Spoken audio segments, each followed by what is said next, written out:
ತಮ್ಮೆಲ್ಲರಿಗೂ ಗೊತ್ತಿರುವ ಹಾಗೆ ಕಳೆದ ವರ್ಷ ಒಂದು ಸೆಪ್ಟೆಂಬರ್ ತಿಂಗಳಲ್ಲಿ ಆಯೋಜನೆ ಮಾಡಲಾಗಿತ್ತು.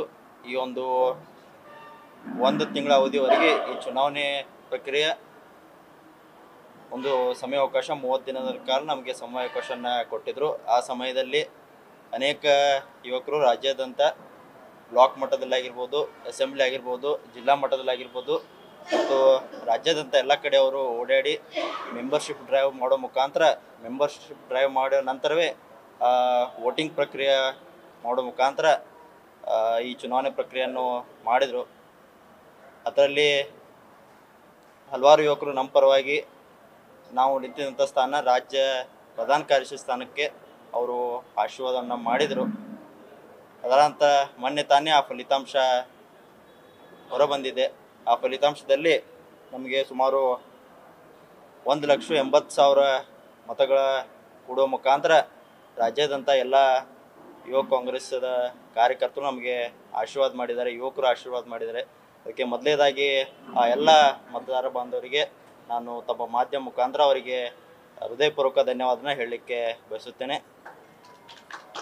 ಅದೇ ರೀತಿ ವಿಶೇಷವಾಗಿ ಈ ಚುನಾವಣೆಗೆ ಯಾವತ್ತಿದ್ರೂ ನಮ್ಮ ಕರ್ನಾಟಕ ಸರ್ಕಾರ ಲೋಕೋಪಯೋಗಿ ಸಚಿವರು ಹಾಗೂ ಬೆಳಗಾವಿ ಜಿಲ್ಲಾ ಉಸ್ತುವಾರಿ ಸಚಿವರಂತ ತಂದೆಯಾದಂಥ ಸತೀಶ್ ಜಾರಕಿಹೊಳಿ ಯಾವತ್ತಿದ್ರು ನಮಗೆ ಪ್ರೋತ್ಸಾಹ ಮಾಡ್ಕೊತ ಬಂದಿದ್ದಾರೆ. ಇವತ್ತಿದ್ರು ಮಾರ್ಗದರ್ಶನ ಮಾಡ್ಕೋತು ಯಾವ ರೀತಿ ನಾವು ಕೆಲಸ ಮಾಡಬೇಕು, ಯಾವ ರೀತಿ ಯುವಕರನ್ನು ಆಕರ್ಷಣೆ ಮಾಡಬೇಕು, ಯಾವ ರೀತಿ ನಾವು ಸಾಮಾಜಿಕವಾಗಿರ್ಬೋದು ರಾಜಕೀಯ ಜೀವನದಲ್ಲಿ ಯಾವ ರೀತಿ ನಾವು ಇರಬೇಕು, ಕೆಲಸ ಮಾಡಬೇಕಂತ ಇವತ್ತಿದ್ರು ಅವ್ರು ನಮಗೆ ಕಿವಿ ಮಾತನ್ನು ಹೇಳ್ಕೊತ ಬಂದಿದ್ದಾರೆ. ಆ ನಿಟ್ಟಿನಲ್ಲಿ ನಾವು ಕೂಡ ಅವ್ರ ಮಾರ್ಗದರ್ಶನದಲ್ಲಿ ನಡ್ಕೋತ ಬಂದಿದ್ದೇವೆ.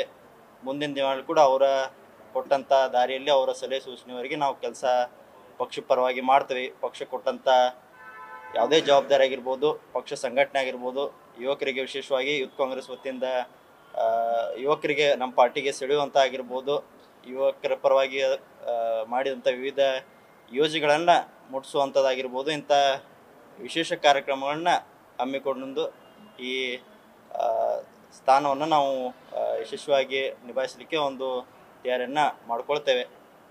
ಅದೇ ರೀತಿ ನಮ್ಮ ಬೆಳಗಾವಿ ಜಿಲ್ಲೆಯಲ್ಲಿ ಇಲ್ಲಿ ಉಪಸ್ಥಿರುವಂಥ ಬೆಳಗಾವಿ ಚಿಕ್ಕೋಡಿ ಜಿಲ್ಲೆ ಆಗಿರ್ಬೋದು, ಬೆಳಗಾವಿ ಗ್ರಾಮೀಣ ಜಿಲ್ಲೆ ಆಗಿರ್ಬೋದು, ಬೆಳಗಾವಿ ಸಿಟಿ ಆಗಿರ್ಬೋದು, ಅವರು ಕೂಡ ಉಪಸ್ಥಿತಿದ್ದಾರೆ. ಬೆಳಗಾವಿ ಗ್ರಾಮೀಣ ಜಿಲ್ಲೆಯ ನೂತನವಾಗಿ ಅಧ್ಯಕ್ಷ ಅಂತ 3ನೇ ಬಾರಿಗೆ ಅಧ್ಯಕ್ಷ ಅಂತ ಕಾರ್ತಿಕ್ ಪಾಟೀಲ್ ಅವರಿದ್ದಾರೆ. ಅದೇ ರೀತಿ ಚಿಕ್ಕೋಡಿ ಜಿಲ್ಲೆಯ ನೂತನವಾದ ಅಧ್ಯಕ್ಷ ಅಂತ ಸಿದ್ದಿಕ್ ಅಂಕಲ್ಗೆ ಅವರಿಗೂ ಆಗಿರ್ಬೋದು, ಬೆಳಗಾವಿ ಸಿಟಿಯ ಸಾಗರ್ ಡಿವಟ್ಗೆ ಅವರಾಗಿರ್ಬೋದು, ಇವರೆಲ್ಲರಿಗೂ ನಾನು ಅಭಿನಂದನೆ ತಿಳಿಸ್ತೇನೆ. ಮುಂದಿನ ದಿನಗಳಲ್ಲಿ ಯೂತ್ ಕಾಂಗ್ರೆಸ್ ವತಿಯಿಂದ ಬೇಕಾದಂಥ ಎಲ್ಲ ಸಪೋರ್ಟನ್ನು ಪಕ್ಷ ಸಂಘಟನೆಯನ್ನು ನಾವು ಮುಂದಿನ ದಿನಗಳಲ್ಲಿ ಯಶಸ್ವಿಯಾಗಿ ಮಾಡ್ತೇವೆ ಅಂತ ಈ ಸಂದರ್ಭವನ್ನು ಹೇಳಲಿಕ್ಕೆ ಬಯಸುತ್ತೇನೆ.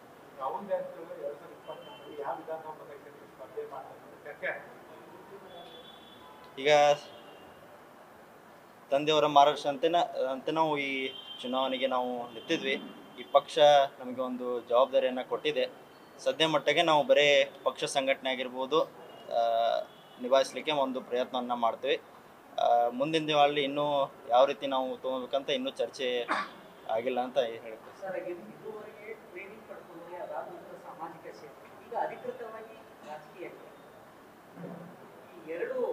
ಸಾಮಾಜಿಕ ಸೇವೆ ಮುಂದುವರಿಯುತ್ತಾ ಅಥವಾ ರಾಜಕಾರಣದಲ್ಲಿ ಈ ರಾಜಕಾರಣ ಮತ್ತು ಸಾಮಾಜಿಕ ಸೇವೆಯನ್ನು ಯಾವ ರೀತಿ ಸರಿದೂಗಿಸ್ಕೊಂಡು ಹೋಗ್ತೀರಿ ತಾವು ಇನ್ನು ಮುಂದೆ?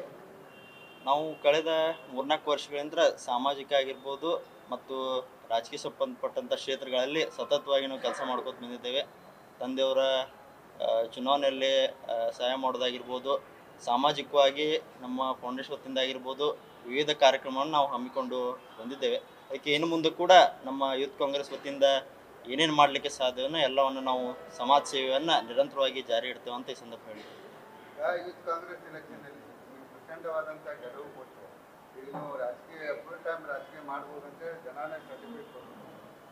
ಯಾವ ಕ್ಷೇತ್ರ ಆಗಿದೆ ಇನ್ನೂ ಅದರ ಬಗ್ಗೆ ನಾ ಹೇಳ್ದಂಗೆ ಇನ್ನೂ ಚರ್ಚೆ ಆಗಿಲ್ಲ. ಸದ್ಯಕ್ಕೆ ನಾವು ಬರೀ ಒಂದು ಜನರ ಆಶೀರ್ವಾದ, ಜನರ ಪ್ರೀತಿ ಗಳಿಸಲಿಕ್ಕೆ ತಂದೆ ಕೊಟ್ಟಂಥ ಜವಾಬ್ದಾರಿಯನ್ನು ನಾವು ಪೂರ್ಣಗೊಳಿಸಲಿಕ್ಕೆ ಪ್ರಯತ್ನ ಮಾಡ್ತಾಯಿದ್ವಿ.